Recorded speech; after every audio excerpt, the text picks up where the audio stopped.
बिस्मिल्लाहिर्रहमानिर्रहीम। मुअज़्ज़िज़ नाज़रीन, सलामुन अलैकुम। मैं हूँ साजिद रिज़वी। आप तमाम नाज़रीन देख रहे हैं प्रोग्राम कामयाबी के रास्ते। इस प्रोग्राम का नाम ही आपको बताता है कि इस प्रोग्राम में कुछ ऐसी बातें होती हैं जिससे आपको कामयाबी हासिल हो सकती है। उन रास्तों के बारे में हम आपके बच्चों को बताते हैं जो रास्ता उनको उनकी मंजिल तक पहुँचाने में मदद करता है। कई ऐसे सवाल होते हैं इस प्रोग्राम में जो आपके बच्चों का सपना होता है उसे पूरा करने में हम मदद करते हैं। कई ऐसे सवाल होते हैं जिनका जवाब उन्हें इधर उधर से मिलता है लेकिन वो पूरा जवाब नहीं हासिल कर पाते हैं। कोशिश होती है इस प्रोग्राम के ज़रिए आपके बच्चों को पूरी तरह से गाइड किया जाए, उनकी मदद की जाए। इस प्रोग्राम का मकसद सिर्फ एक है कि हमारे बच्चों को पूरी इन्फॉर्मेशन सही वक्त पर पहुँच जाए। इसी उम्मीद के साथ आइए हम एक बार फिर से मुलाकात करते हैं। हमारे साथ जुड़ चुके हैं बेहतरीन करियर काउंसलर, एक्सपर्ट, मोटिवेटर जनाब SM Raza sir, faculty maths, Allen branch Mumbai से ताल्लुक़ रखते हैं। तो सबसे पहले नाज़रीन आइए उनका शो पर इस्तकबाल करते हैं। अस्सलामुन अलैकुम सर। वालेकुम अस्सलाम और तमाम नाज़रीन और स्टूडेंट को सलामुन अलैकुम। तो नाज़रीन हम प्रोग्राम शुरू कर रहे हैं कामयाबी के रास्ते में, लेकिन इस बार एक अहम सवाल से इस प्रोग्राम की शुरुआत करना चाहता हूं सर। जी हाँ। और अक्सर इस तरह के सवालात आते रहते हैं, डिटेल दी जाती है। अच्छी बात यह होती है इस प्रोग्राम की कि हर सवाल को बड़ी अहमियत दी जाती है क्योंकि उसके जवाब दिए भी जा चुके होते हैं। लास्ट एपिसोड की बात करें या उससे पहले एपिसोड की, लेकिन फिर भी सवाल करते हैं तो उसका जवाब देना बहुत ज़रूरी है। जी हाँ। तो एक बहुत छोटा सा सवाल है और बहुत अच्छा सवाल है सर, जिसका जवाब चाहिए। ये सवाल जो है मुस्कान लखानी का है। 12th में है, सांगली से, PCB के साथ सब्जेक्ट टॉप किया है। ये चाह रही हैं कि मेडिकल फील्ड में अपना करियर बनाएं। तो आपका क्या सजेशन है, क्या ऑप्शन है मेडिकल फील्ड में? आपके सवाल के जवाब में एक तो सबसे पहला जो ऑप्शन निकल के आता है वो MBBS एंड BDS का है। ओके, ये तो बहुत फेमस है। इसके अलावा पैरामेडिकल के सारे कोर्सेज हैं आपके। तकरीबन कितने कोर्सेज हैं? बहुत सारे कोर्सेज हैं। फिजियोथेरेपी आपके लिए है, लैब टेक्नीशियन है आपके लिए, बहुत सारे इस तरह के कोर्सेज हैं। इसके अलावा बायो लेके आप बायोटेक्नोलॉजी की तरफ निकल सकते हैं, माइक्रोबायोलॉजी का फील्ड आपके लिए है। प्लस अगर आप चाहें तो BSc MSc करके फिर रिसर्च के सेक्शन में आप निकल सकते हैं। और एक प्रोग्राम में जब बायोलॉजी के सेक्शंस हम लोगों ने डिफाइन किए तो बताए थे कि आजकल बायोलॉजी के साथ मैथ्स का कम्बिनेशन, बायोलॉजी के साथ फिजिक्स का कम्बिनेशन, बायोलॉजी के साथ इकोनॉमिक्स का कम्बिनेशन, तो कम्बिनेशंस बहुत सारे आजकल अभी ये PCB हैं। PC यानी फिजिक्स केमिस्ट्री बायो, मैथ्स तो है नहीं। जी हाँ। तो वो कॉम्बिनेशन इनके साथ अब हो नहीं पाएगा पॉसिबल। राइट। तो और क्या कंबाइन कर सकती हैं सब्जेक्ट के साथ? बेस्ट तो ये है कि जैसे अभी ये 12th के बाद सबसे पहले तो नीट ही के लिए तैयार हूँ। ओके। और नीट साथ पहले नीट के लिए आप प्रिपरेशन अपनी तैयार रखें। सपोज अगर नीट में नहीं होता है तो देन पैरामेडिकल के बहुत सारे कोर्सेज हैं। अगर वहाँ भी कामयाबी अगर आपको नहीं मिलती तो यू कैन ऑप्ट BSc, आप जूलॉजी ले लें, बॉटनी ले लें, वहाँ से आगे निकले, फिर आगे चल के माइक्रोबायोलॉजी की फील्ड आपकी आ जाएगी, बायोइन्फॉर्मेटिक्स साइंसेज आ जाएगा। इस तरह के बहुत सारे कोर्सेज निकल के सामने आ जाएंगे। तो बायोलॉजी वो पहले वाली ट्रेडिशन नहीं रही कि बायो लिया तो सिर्फ MBBS करना है जी। 50 रास्ते हैं। बट लेकिन जनरली होता है क्या है कि 10th के बाद अगर आपने बायो लिया है तो आपका ख्याल सबसे पहले ये जहन में आपके होगा कि आपको MBBS करना है। तो वो उस तरफ तो आपको अपना जहन बना के ही चलना है। और जब आप एंट्रेंस की तैयारी करेंगे तो सब्जेक्ट आपका इन डेप्थ मजबूत ही होगा, जो आगे चल के अगर आपका नीट में सिलेक्शन नहीं होता है तो जब आप अपनी पढ़ाई को कंटिन्यू करेंगे तो कहीं ना कहीं उसका जरूर आपको फायदा मिलेगा। ढंग से तैयारी कीजिए। 12th में है नीट, तो पहले ही मैं कहूंगा कि नीट के लिए आप अपने आप को तैयार रखें और बेस्ट ऑप्शन तो सबसे पहले यही होगा। चलिए, बहुत शुक्रिया सर। जैसा कि आपने बताया कि नीट के जरिए ये मेडिकल फील्ड में आ सकती है। राइट। MBBS और BDS वगैरह के लिए। जी हाँ। और पैरामेडिकल के लिए भी जा सकती है, लेकिन BSc वगैरह के जरिए भी जा सकती है। Exactly right. लेकिन सवाल ये है कि नीट अगर ये 12th में है, अगर नहीं बल्कि 12th में है जी, और अभी नीट की तो नोटिफिकेशन आई नहीं है, राइट, तो क्या अपडेट है? बिकॉज ऑलरेडी बहुत पीछे हो गए हैं बच्चे। देखिए, दो तरह से इनके साथ सेशन हो सकता है। या तो अभी इन्होंने 11th जस्ट पास किया होगा या 11th का एग्जाम दिया होगा और ये 12th में जा रही होंगी। तो अगर ऐसा है तो इनको नीट जाके 12th में है, 12th में है PCB, या तो 12th में है। मतलब दो तरह के बच्चे हो गए। एक तो ऐसा बच्चा होगा जिसने 11th का एग्जामिनेशन अभी दिया होगा और 12th में जस्ट उसने कदम रखा होगा, पहला सेक्शन ये होगा। तो उस बच्चे के लिए 2022 नीट उसका टारगेट होगा। और एक बच्चा वो होगा जैसे अभी आप, वो 12th में चल रहा होगा और बोर्ड के एग्जामिनेशन की तैयारी कर रहा होगा। तो ऐसे बच्चे बेसब्री से नीट का इंतजार कर रहे हैं क्योंकि सारे जितने भी एंट्रेंस एग्जामिनेशन है सबकी नोटिफिकेशंस आ चुकी है, एग्जाम्स हो भी रहे हैं, पर नीट के बारे में अभी तक कोई अनाउंसमेंट नहीं हुआ है। बीच में बहुत सारे इस तरह की न्यूज़ आ रही थी कि जैसे JEE मेंस 4 बार हुआ है तो नीट भी 2 बार हो जाएगा।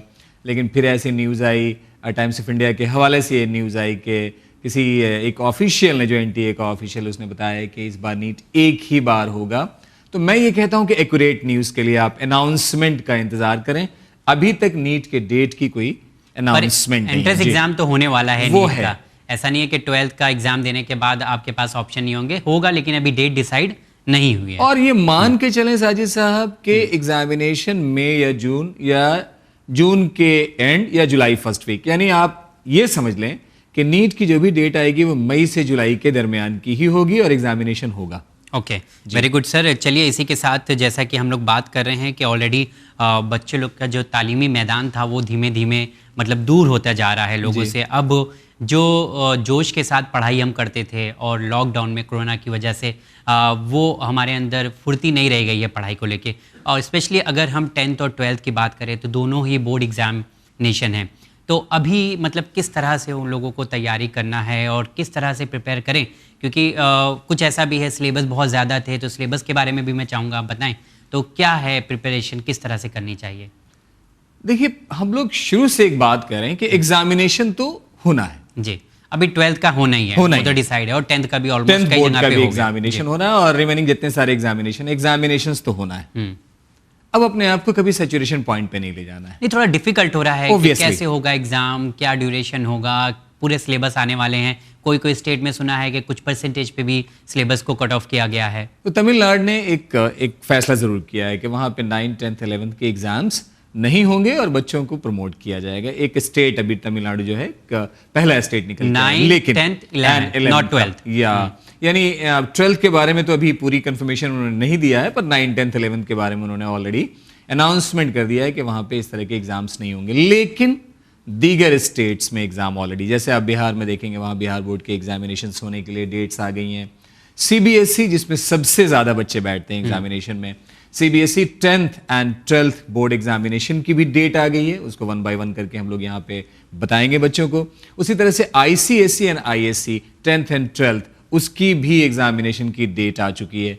मेंस का एग्जामिनेशन ऑलरेडी बच्चों का चल ही रहा है, ये आपको पता ही होगा, और आने वाले वक्त में नीट की भी नोटिफिकेशन जल्द ही आ जाएगी। तो एग्जामिनेशन थोड़ा सा डिले हो रहा है, लेकिन एग्जामिनेशन होगा। तैयारी बताएं कैसे करना है आज की सिचुएशन में। अब यही तो मैं ये कह रहा हूं कि थोड़ा सा टफ जरूर है कि बच्चे स्कूल नहीं गए, जाहिर सी बात है, या बहुत सारे बच्चे ट्यूशंस या कोचिंग वगैरह जाने का उनको मौका नहीं मिल पाया, क्योंकि जो एनवायरनमेंट था उससे मतलब अटैचमेंट नहीं रहा पूरे साल। 100%। और बच्चों का ग्रोथ एक्चुअली तभी होता है जब बच्चे बाहर निकले, स्कूल में जाएं, आपस में एक दूसरे से मिलें और अपने जो क्लासमेट्स हैं उनके साथ डिस्कशन करें, सब्जेक्ट का, टीचर से मिलें और प्रॉब्लम का डिस्कशन करें। क्योंकि ऑनलाइन बहुत सारी चीजें वैसे क्लियर नहीं होती हैं जैसे फेस टू फेस होता है। एग्जैक्टली टीचर के साथ आप कर पाए। तो ये परेशानी तो है। ये परेशानी एक अकेले स्टूडेंट के साथ नहीं है, सबके साथ है। एक स्टेट की बात नहीं है, एक कंट्री की नहीं, बल्कि पूरे वर्ल्ड की बात है। तो चीजें अब इसी में तो देखा जाता है कि सख्त मौके पे आप अपने आप को कैसा बना पा रहे हैं।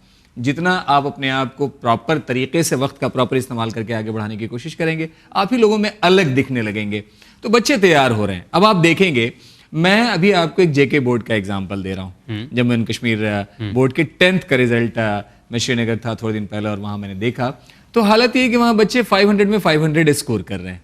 तो ऐसा भी है। मैं कुछ बच्चों का नाम भी इंशाल्लाह आपको बताऊंगा, और 498 वाले बच्चे से तो मैं खुद मिला हूं आउट ऑफ 500। तो बच्चे स्कोर कर रहे हैं, बच्चे पढ़ रहे हैं। मैं यही कहना चाहता हूं आपको। तो अगर आपको एक अच्छी राह तलाशनी है तो सिचुएशंस अपनी जगह पे है, उससे इनकार नहीं किया जा सकता है, लेकिन आपको अपने आप को निखारना है और जो आपका टारगेट है उसको अचीव करने के लिए आपको मेहनत करना है। अपने जहन में और चीजें बिठानी नहीं है। हाँ, और ये तो हमेशा सर आप भी कहते हैं प्रोग्राम में, और यही सिखाया भी जाता है कि मुश्किल वक्त में मुश्किल से लड़ना सीखो। Obviously, तो ये एक मुश्किल वक्त है, इससे पीछे नहीं हटना है कि भाई अब स्कूल नहीं खुल रहा है, एनवायरनमेंट नहीं है।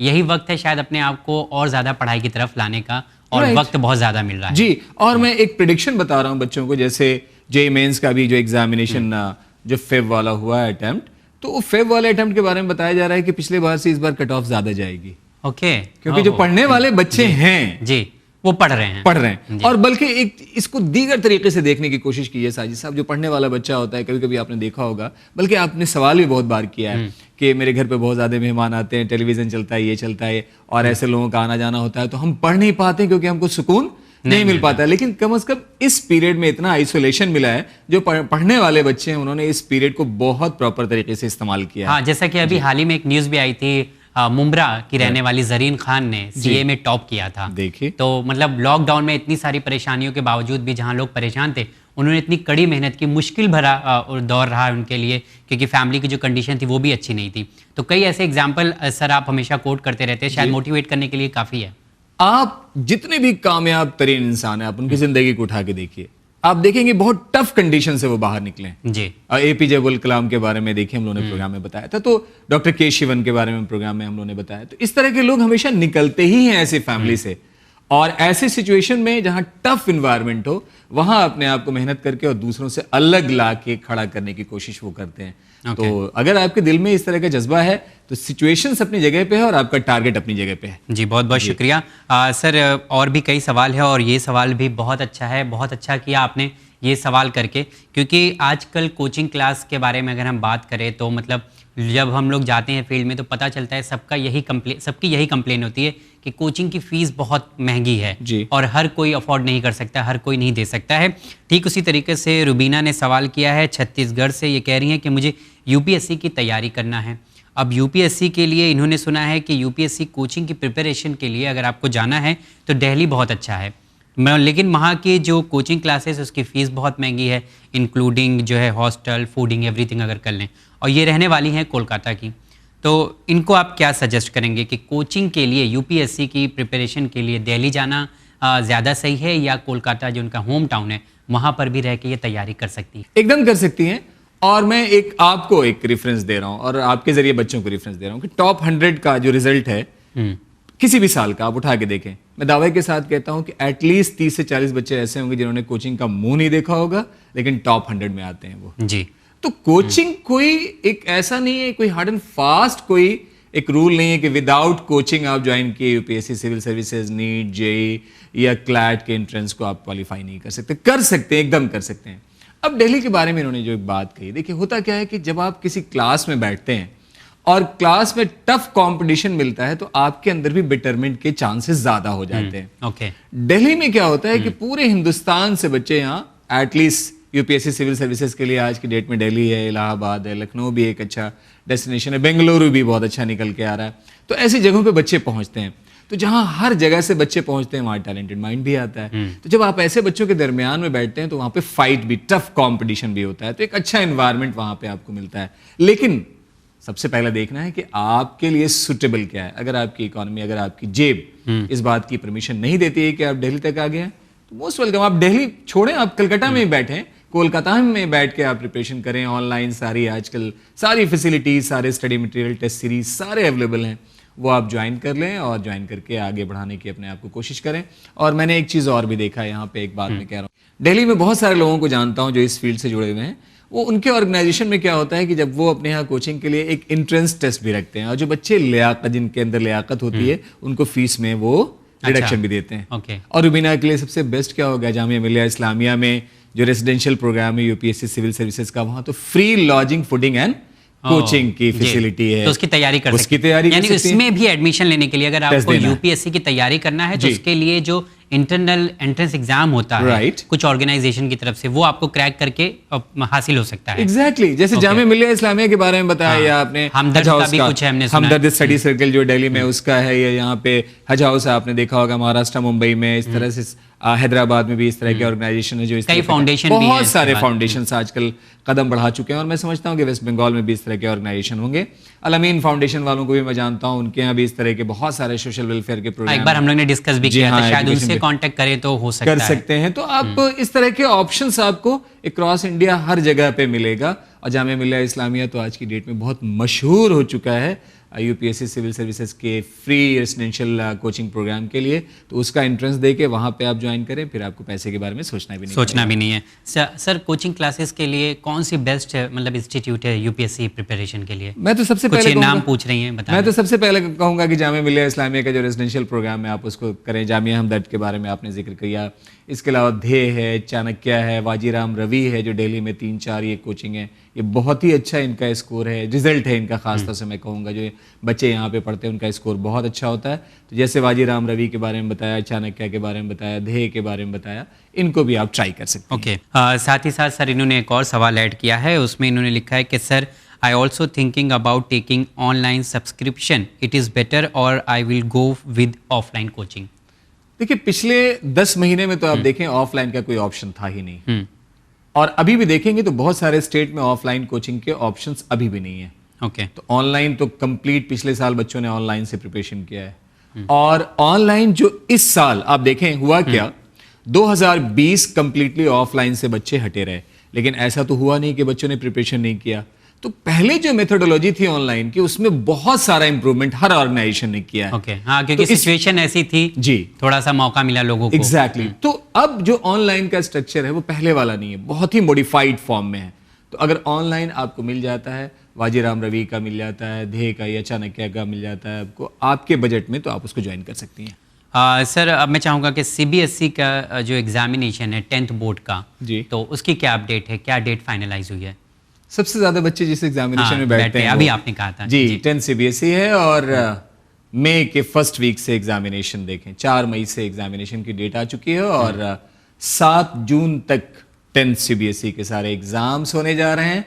तो जिन बच्चों को इस बार 10 बोर्ड का एग्जामिनेशन देना है, बहुत सारी दुआएं उनके लिए जी, तैयार हो जाएं। और अब मैं ये मान के चलता हूं कि अगर 4 मई से एग्जामिनेशन शुरू होना है तो आपके पास ये मार्च के 20-25 दिन है और 30 दिन अप्रैल के, यानी 50 दिन तकरीबन मान लें एग्जामिनेशन से दूर हैं। जल्दी से, क्योंकि टाइम टेबल आपके पास मौजूद है, किस डेट में कौन सा पेपर है ये भी आपके पास मौजूद है। एक प्लानिंग के साथ आप तैयारी करें, प्रीवियस ईयर के क्वेश्चन पेपर करें, टॉपिक जहां जहां वीकनेस जिस टॉपिक में हो उस टॉपिक को जल्दी से जल्दी इंप्रूव करने की कोशिश करें। मैं कहता हूं हर 2 दिन पे एक टेस्ट पेपर बच्चों को करना चाहिए। एकदम करना चाहिए। टेस्ट सीरीज की बात ऐसी होती है कि शायद आपको मतलब और ज्यादा इन्हांस करता है आपके स्किल को, एग्जामिनेशन थोड़ा लिखने में और आसानी हो जाती है। तो अगर प्रैक्टिकल से साथ ही साथ 12th का क्या अपडेट है? 12th का भी बोर्ड जो CBSE 12 बोर्ड के एग्जाम भी एग्जैक्टली वही मई के 4th यानी फर्स्ट वीक से मई के स्टार्ट होंगे और जून के 2nd वीक तक जाके ये भी खत्म हो रहे हैं। 11 जून तक का लास्ट एग्जाम है, यानी CBSE 12th में साइंस, कॉमर्स एंड आर्ट्स तीनों की डेट एक साथ चलती रहेगी। ये भी आप मई के फर्स्ट वीक में स्टार्ट होके और 11 जून तक लास्ट, इसके लास्ट जो पेपर होगा वो 11 जून में होगा। टोटल 1 मंथ का ड्यूरेशन रखा गया है, 1 मंथ का ड्यूरेशन रखा गया है। और जो बच्चे इस बार अगेन जो 12 बोर्ड के लिए तैयार हो रहे हैं, क्योंकि आपने पूरे साल 12th जाहिर सी बात है ऑफलाइन आपको मौका नहीं मिला, आप ऑनलाइन आपने पूरी प्रिपरेशन की है, तो अब पेपर देने का वक्त आ गया है। पेपर बार बार हम कह रहे हैं यहाँ से टेस्ट पेपर की प्रैक्टिस करें, एक प्लानिंग बनाएं, एक प्रॉपर टाइम टेबल को मेंटेन करें और अपनी स्पीड खास तौर से एक्यूरेसी के साथ मेंटेन करने की कोशिश करें आप। चलिए, बहुत शुक्रिया सर। सिलेबस का क्या करें, सारी चीजें पढ़ना है कि कुछ छोड़ना भी है? जी, ये बहुत अच्छी खुशखबरी है उन बच्चों के लिए जो 10th में खास तौर से हैं। सोशल स्टडीज का जो सिलेबस है वो तकरीबन 25% रिड्यूस किया गया है। तकरीबन 5 टॉपिक रिड्यूस किए गए हैं और पेरेंट को और बच्चों को दोनों को मैं कहना चाहूंगा मतलब या CBSE की साइट पे आप जाएं और CBSE की साइट पे जाके देखेंगे वहां पर पर्टिकुलर वो कौन से 5 टॉपिक हैं SST के एग्जामिनेशन के लिए जो डिलीट किए गए हैं, वो मेंशन किया गया है CBSE की साइट पे। एक बार साइट विजिट करके उस टॉपिक को जरूर देख लें। मैथ, साइंस, इंग्लिश के सिलेबस में कुछ भी डिलीशन नहीं हुआ है जी। सर, प्रैक्टिकल्स की अगर बात करें तो वो एक ऐसा सब्जेक्ट होता है जो मतलब हमारे मार्क्स को और ज़्यादा इंक्रीज करता है और उसमें बड़ा मज़ा भी आता है कि प्रैक्टिकल में चलो थोड़ा सा स्कोर कर लेते हैं, परसेंटेज थोड़ा अच्छा हो जाएगा। जी हाँ। तो इस बार तो प्रैक्टिकल की क्या सिचुएशन होगी? बिकॉज लास्ट ईयर की बात करें तो बहुत सारे प्रैक्टिकल्स हुए भी नहीं थे। राइट। तो क्या किया जाएगा प्रैक्टिकल्स का? देखिए, स्कूल के बारे में बताऊं कि 9th, 10th, 11th and 12th के बच्चों को थोड़े दिन पहले से स्कूल बुलाना शुरू कर दिया गया था और बुला के स्कूल में और उनको प्रैक्टिकल्स कराए गए हैं जो उनके बोर्ड्स के पर्टिकुलर प्रैक्टिकल्स हैं जी। प्रैक्टिकल के लिए इस बार CBSE ने खास तौर से बहुत रिलैक्सेशन रखा और 1 मार्च से प्रैक्टिकल की डेट CBSE ने निकाली है और स्कूल को ये दी है कि वो जो CBSE के लास्ट पेपर के पहले तक अगर वो चाहें तो अपने प्रैक्टिकल्स को पूरा कर सकते हैं। ओके। और प्रैक्टिकल के टॉपिक्स भी स्कूल अपने सहूलत के एतबार से चूज कर सकता है, क्योंकि सपोज करें कि अगर 20 प्रैक्टिकल कराना है, और कहीं पे इस तरह की हालत है कि वहाँ कोविड के केसेस ज़्यादा हो रहे हों, तो जाहिर सी बात है स्कूल उतनी ज़्यादा दिन या बुला नहीं पाया होगा या ज़्यादा दिन खुल नहीं पाया होगा, तो वहाँ पे स्कूल ने प्रैक्टिकल्स कम किए होंगे। इसलिए सीबीएसई ने स्कूल के ऊपर ये रखा है कि बाहर से एक्सटर्नल्स आएंगे, स्कूल मैनेजमेंट डिसाइड करेगा, स्कूल के प्रिंसिपल्स जो होते हैं वो डिसाइड करेंगे कि बच्चों से कौन सा प्रैक्टिकल लेना है। हर स्कूल का क्राइटेरिया अलग है, अलग अलग हो सकता है या अलग अलग हो सकता है, यानी ऊपर से ही उनके लिए बाउंडेशन नहीं होगा कि यही टॉपिक आपको कराना है। स्कूल सेलेक्ट करके प्रैक्टिकल्स, एक्सटर्नल्स आएंगे, बच्चों के प्रैक्टिकल होंगे और बच्चों के लिए जो डेट दी गई है वो 1 मार्च से स्टार्ट हो चुका है प्रैक्टिकल, और अगर आप देख लें तो 10 जून के बीच में कोई भी डेट स्कूल दे के आपको बुला सकता है। रीजन क्या है साजिद साहब? आप सपोज कीजिए कि अगर एक स्कूल में 10th के 200 बच्चे हैं, तो एक साथ आप 200 बच्चों को ड्यू टू कोविड आप बुला नहीं सकते। 10 का बैच, 15 का बैच आपने लगा दिया और फेज वाइज आपने करके प्रैक्टिकल्स कर लिए। इसलिए इतनी ज्यादा डेट्स जो है स्कूल को प्रोवाइड की जा रही है ताकि सोशल डिस्टेंसिंग और सारे प्रिकॉशंस को लेते हुए प्रैक्टिकल को स्मूथली कराया जा सके। ओके, तो प्रैक्टिकल्स टोटली जो है स्कूल का डिसीजन होगा किस तरह से उन्हें प्रैक्टिकल्स कराना है और उसके मार्क्स मिलेंगे आपको। एग्जैक्टली वैसे ही हेल्प करेंगे आपका परसेंटेज बढ़ाने में और आपकी मार्कशीट में, जैसे पहले करते हैं, तो उसमें कोई प्रॉब्लम नहीं होगी। कोई प्रॉब्लम नहीं है, बल्कि मैं समझता हूं कि आप ज्यादा ही अच्छा स्कोर इस बार करेंगे। सर, सीबीएसई का आपने डेट बता दिया है, और अब आईसीएसई का क्या है? क्योंकि इसके भी बहुत सारे स्कूल्स हैं इंडिया में और ज्यादातर लोग मतलब कोशिश करते हैं आईसीएसई से भी पढ़ाई किया जाए, तो क्या नोटिफिकेशन है उसकी सर? आईसीएसई यानी 10th की भी, ये भी मई के फर्स्ट वीक से 5 मई से 6 जून के दरमियान इनके पेपर्स हैं, और एग्जैक्टली जो आईएससी 12th है उसका भी examination first week of May से स्टार्ट हो रहा है और फर्स्ट वीक ऑफ जून में जाके वो एग्जामिनेशन खत्म हो जाएगा। और 12th सीबीएसई की ही तरह सिमिलर है थोड़ा। एग्जैक्टली, और राइट सर। और जो प्रैक्टिकल की डेट है खासतौर से कंप्यूटर प्रैक्टिकल, जो आईएससी में जो 12th का जो कंप्यूटर प्रैक्टिकल है वो अप्रैल के फर्स्ट वीक से वो स्टार्ट कर रहे हैं, लेकिन जो थ्योरेटिकल पेपर्स हैं सारे वो मई के फर्स्ट वीक से स्टार्ट होंगे और जून के फर्स्ट वीक में जाके खत्म हो जाएंगे। तो सारे बच्चे जो 10th में हैं या 12th में हैं, सबकी डेट आप ध्यान रखें, मई के फर्स्ट वीक से स्टार्ट होके जून के सेकंड वीक तक सारे एग्जाम्स आपके 10th एंड 12th के खत्म हो जाएंगे। और इसी तरह से मैं मान के चल रहा हूं कि जितने भी स्टेट बोर्ड्स के भी एग्जामिनेशन है वो भी जून में जाके खत्म हो जाएंगे, क्योंकि आने वाले टाइम में जितने 12th के बाद के कोर्सेज हैं उनका कमेंसमेंट माना जा रहा है कि अगस्त 20 या सितंबर के फर्स्ट वीक में वो सारे कोर्सेज शुरू हो जाएंगे। तो 10th जो बोर्ड आप एग्जामिनेशन जून में खत्म करेंगे, आपका रिजल्ट जुलाई में आ जाएगा। जो 12th के भी एग्जाम्स बच्चों के होंगे, खा वो आईसीएसई, आईएससी या सीबीएसई बोर्ड्स के बच्चे हों, आपका भी रिजल्ट जुलाई के महीने में शाये हो जाएगा। चलिए, ये तो बहुत अच्छी बात है कि सारे एग्जाम जो है इंशाल्लाह अप्रैल में जून में हो जाएंगे जी। और कुछ जगह पे तो 12th और 10th के स्टार्ट भी हो गए हैं कुछ स्टेट में। जी। तो ढेर सारी दुआएं हम लोग यहाँ से दे रहे हैं कि आप लोग खूब मेहनत करें और कामयाबी हासिल करें। सर, इसी के साथ कुछ सवाल भी आया है, तो मैं चाहता हूँ उनके भी जवाब आप दे दें। ये सवाल है, सलामुन अलैकुम। वालेकुम अस्सलाम। सर, मैं कश्मीर से हूँ और मेरा सवाल ये है कि मैं 11th क्लास में हूँ, पढ़ रही हूँ और मेरा सब्जेक्ट प्योर मेडिकल है। मुझे मैथ्स, बेसिक मैथ्स जो है वो मेरी बहुत कमज़ोर है, तो बेसिक मैथमेटिक्स कैसे स्ट्रॉन्ग करें सर? साइंस पढ़ने के लिए जो मैं समझता हूँ, मैथ्स का जानना या मैथमेटिकल फीलिंग माइंड में रखना बहुत ज़रूरी है। जैसे आप सोशल अगर आप पढ़ें जी, तो जब तक आपकी इंग्लिश मजबूत नहीं होगी, क्या स्टेटमेंट लिखा हुआ आप समझ ही नहीं पाएंगे। बिल्कुल। तो लिटरेचर वहां पे एक बेसिक टूल है उस पर्टिकुलर पॉइंट को समझने के लिए। या जैसे अगर हिंदी में आप इतिहास पढ़ रहे हो, तो अब हिंदी में किसी शब्द का अगर आपको अर्थ नहीं पता होगा तो क्या पढ़ रहे हैं आपको क्या पता चलेगा? क्या पता चलेगा? बिल्कुल। तो फिजिक्स या फिजिकल केमिस्ट्री का टॉपिक आप ले लें या आगे चल के साइंस के सारे टॉपिक ले लें, पर मैथ्स में रोल है इतना क्या लैंग्वेज का? मैं वही आपको समझाना चाह रहा हूं। आप मैथ्स ही पढ़ाते हैं। देखिए, मैं क्या कहना चाह रहा हूं जी। सोशल आपको पढ़ना है, इकोनॉमिक्स अगर आपको पढ़ना है, या सोशल, पर्टिकुलर सोशल की मैं बात कर रहा हूँ, हिस्ट्री है, सिविक्स है, पॉलिटिकल साइंस है, सोशियोलॉजी है, तो चीज़ों को समझने के लिए लैंग्वेज पे आपका ग्रिप होना चाहिए। क्या लिखा हुआ, जब तक लैंग्वेज में आप स्ट्रांग नहीं होंगे चीज़ों को समझ नहीं पाएंगे। साइंस को समझने के लिए मैथमेटिकल स्किल माइंड में होना ज़रूरी है। मैं ये नहीं कह रहा हूँ कि मैथ्स को सॉल्व करना आपको आना चाहिए, मैथमेटिकल थॉट का माइंड में होना बहुत ज़रूरी है। होता क्या है साजिद साहब, सपोज जैसे मैंने मेडिकल साइंस के लिए एक अपने जहन में एक राह मैंने तैयार कर ली कि मुझे एमबीबीएस करना है। जब मैं मेडिकल का एंट्रेंस दूंगा तो मुझे फिजिक्स एज एक सब्जेक्ट एंट्रेंस का एक पार्ट होगा, और यहाँ पे आपके जरिए एक बात और मैं रखना चाह रहा हूं कि नीट में सिलेक्शन के लिए फिजिक्स में मार्क्स बहुत अच्छा होना चाहिए जी। और फिजिक्स में मार्क्स बहुत अच्छा तब होगा जब फिजिक्स में न्यूमेरिकल पोर्शन में आपका ग्रिप होगा, और वो तभी होगा जब आपको मैथमेटिकल थॉट यानी आपके अंदर मैथमेटिकल फीलिंग होगी जी। अब यहाँ पे मैं इस बच्चे को कहना चाहूंगा कि ये मैथ्स इनको सब्जेक्ट एज अ सब्जेक्ट पढ़ना नहीं है। बस इतनी सी मैं दरखास्त आपसे करूंगा कि आप 11th एंड 12th की NCERT की किताब ये खरीद लें। ठीक है। जैसे आप सपोज करें कि कभी कभी ऐसा होता है कि हमने कोई सब्जेक्ट पढ़ा और थोड़ा रिफ्रेशमेंट के लिए मैं कोई मैगजीन लेके बैठ गया या कोई और मजहबी किताब लेके पढ़ने लगा, उसी तरह से ये क्या करें, फिजिक्स केमिस्ट्री बायो अपना पढ़ें और बचे हुए टाइम में मैथ्स की NCERT को रीड करें। मैं ये सवाल करने के लिए नहीं कह रहा हूं उनको, थ्योरी को रीड कर लें, थोड़ा विजुअलाइज करने के लिए, अंडरस्टैंड एग्जैक्टली।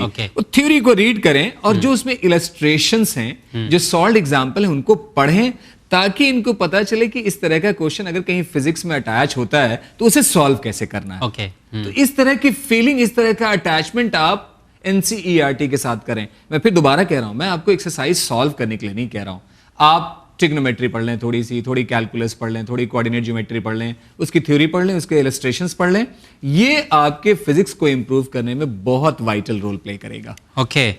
साथ ही इन्होंने एक और सवाल किया हुआ है कि दूसरा सवाल ये है कि फिजिक्स जो सब्जेक्ट है क्लास में जब पढ़ाया जाता है तो वो समझ में आ जाता है, लेकिन जब घर पे आती हैं तो जो उसके न्यूमेरिकल्स होते हैं वो समझना डिफिकल्ट होता है। तो क्या इसके लिए कोई क्लास वगैरह आप बताना चाहेंगे, बेस्ट बुक आप बताना चाहेंगे जिसके जरिए इन्हें आसानी हो? बिकॉज अक्सर होता है, हम लोग के साथ, सबके साथ होता है, क्लास में ऐसा लगता है कि सब समझ में आ गया है, पर जब करने बैठते हैं तो लगता है यार ये तो कुछ समझ में ही नहीं आया। इसलिए कि जो कर रहा है उसको मैथ्स पता है, वो मैथ्स का एप्लीकेशन जानता है, फिजिक्स में कैसे लगाना है। इनको, आपको खासतौर से मैथ्स का एप्लीकेशन, मैथ्स को कहाँ अप्लाई करना है, मैथ्स का फॉर्मूला क्या है, किस तरह से इसको लेके आगे बढ़ना है, ये आपको नहीं पता है। वहां क्यों समझ में आता है साजिद साहब? आप देखेंगे जब आप फिजिक्स की बुक आप उठाएंगे तो सबसे पहला जो चैप्टर आता है उसको बोलते हैं मैथमेटिकल टूल जी। यानी फिजिक्स पढ़ने के पहले जितनी मैथमेटिक्स का इन्वॉल्वमेंट फिजिक्स में है, पहले फिजिक्स का टीचर उतना मैथ्स आपको पढ़ाता है। अब वो किसी न्यूमेरिकल को कर रहा है तो क्या मैथ्स लगनी है टीचर को पता है, जब वो एक्सप्लेन करता है तो आप समझ जाते हैं। जब आपको अपने से करने की बारी आपकी आती है तो वो मैथ्स का पोर्शन जो उस क्वेश्चन में अप्लाई हो रहा है उस पर आपका ग्रिप नहीं होता, जिसकी वजह से आप डेविएट हो जाते हैं। तो यही मैं आपसे अर्ज कर रहा हूं कि basic trigonometry, coordinate geometry, calculus, theory जितनी NCERT में दी है, सिर्फ मैं थ्योरी कह रहा हूं, NCERT की थ्योरी और उसके सॉल्व्ड एग्जांपल, इलस्ट्रेशन को रीड कर लीजिए, इससे बहुत ज्यादा फर्क पड़ेगा इंशाल्लाह। मैथ्स के लिए भी यही बुक आपने रिकमेंड किया और फिजिक्स के लिए भी यही बुक रिकमेंड किया? एग्जैक्टली, बेस अपना बनाने के लिए। जी चलिए, बहुत शुक्रिया। आई होप कि आपको आपके सवाल का जवाब मिल गया है और आने वाले दिन में आप मैसेज करके भी बताएंगे कि अब आपकी मैथ्स और फिजिक्स दोनों ही स्ट्रांग हो गई है। हाँ, मतलब मैथ्स फिर मैं यहाँ पे एक बात दोबारा बोल रहा हूँ साजिद साहब, तो ये बायो के स्टूडेंट हैं, इनको अलग से मैथ्स के प्रॉब्लम्स नहीं करने हैं। मैं तो एक्सरसाइज करने के लिए आपको कह ही नहीं रहा हूं, मैं तो सिर्फ कह रहा हूं कि मैथमेटिक्स का वो पोर्शन जो फिजिक्स में अप्लाई होता है उसको रीड कीजिए और इसके इलस्ट्रेशंस को आप रीड कर लीजिए। एक्सरसाइज बैठ के आपको नहीं करना बस। चलिए, बहुत शुक्रिया। अगला सवाल हुसैन का है बेंगलोर से। ये कह रहे हैं अस्सलाम अलैकुम। वालेकुम अस्सलाम। मेरा सवाल जनाब SM रज़ा सर से है जो करियर काउंसलर हैं, उन्हीं से सवाल का जवाब हम हासिल कर रहे हैं। इन्होंने लिखा है कि my son in law working in Dubai and want to pursue MBA in any foreign countries and Indian university on correspondent basis. Correspondence जो कोर्स हैं वो करना चाहते हैं, चाहे मतलब कोई भी फॉरेन कंट्री में हो और या इंडिया में हो। In this regard, kindly advise which university is better to pursue MBA course in foreign and Indian university? देखिए, इंडियन यूनिवर्सिटी के बारे में पहले मैं बताता हूं, क्योंकि अभी हम लोग पिछले प्रोग्राम में फॉरेन यूनिवर्सिटीज़ के लिए कैसे आप जा सकते हैं अंडर ग्रेजुएट कोर्सेज़ के लिए, वो हम लोगों ने एक सिलसिलेवार बताया था बच्चों को, और उसमें मैनेजमेंट के कोर्सेज अभी बचे हुए। तो इंशाल्लाह फॉरेन यूनिवर्सिटीज़ के सारे जो रास्ते हैं वो इंशाल्लाह हम आपको बताएंगे अलग से। लेकिन अभी अगर इंडियन यूनिवर्सिटीज़ में देखें तो सबसे बेस्ट आपके लिए, तो जो अब इन करस्पॉन्डेंस के लिए सबसे बेस्ट माना जाता है वो इंदिरा गांधी या इग्नो है। तो इग्नो की नोटिफिकेशन देखें आप, आपके लिए अभी ऑलरेडी आ चुकी है। MBA के लिए करस्पॉन्डेंट नोटिफिकेशन आ चुकी है। चलिए, और इग्नो के अलावा एक और बड़ा फेम इंस्टीट्यूट है, जैसे IIMs तो आपने सुना होगा, IIMs के अलावा एक IMT भी बहुत बहुत बेहतरीन, आप देखेंगे कि टॉप रैंकिंग उठाएंगे तो इंडिया के टॉप 25 इंस्टीट्यूशंस में MBA के लिए वो भी एक इंस्टीट्यूट है। वो भी अपने यहाँ आई मीन करस्पॉन्डेंस से MBA का प्रोग्राम कराता है, तो IMT का भी प्रोग्राम आप ऑनलाइन आप देखेंगे, IMT टाइप करेंगे सारी इन्फॉर्मेशन आ जाएगी। तो IMT से भी अगर आप चाहें तो करस्पॉन्डेंस से MBA का प्रोग्राम कर सकते हैं। तो आपके लिए इग्नो की जो डेट आई है वो डेट एज अ नोटिफिकेशन मैं स्क्रीन पे आपको बता रहा हूँ। Indira Gandhi national open university और कोर्सेज में मेंशन कर रहा हूँ। मैनेजमेंट प्रोग्राम है, बैचलर ऑफ एजुकेशन B.Ed का प्रोग्राम है, जो बच्चे B.Ed करना चाहते हैं करस्पॉन्डेंस है उनके लिए, और post basic BSc nursing program. Registration already start हो चुकी है। लास्ट डेट अप्लाई करने की है 20 मार्च 2021, और इसके लिए जो एंट्रेंस यानी एग्जामिनेशन की जो डेट है वो है 11 अप्रैल 2021। साइट मेंशन कर रहा हूँ, वेबसाइट www.igno.ac.in। इस साइट पे जाएं आप, और ऑलरेडी डेट्स आ चुकी हैं, अप्लाई करें। लास्ट डेट 20 मार्च है। एंट्रेंस एग्जामिनेशन 11 अप्रैल।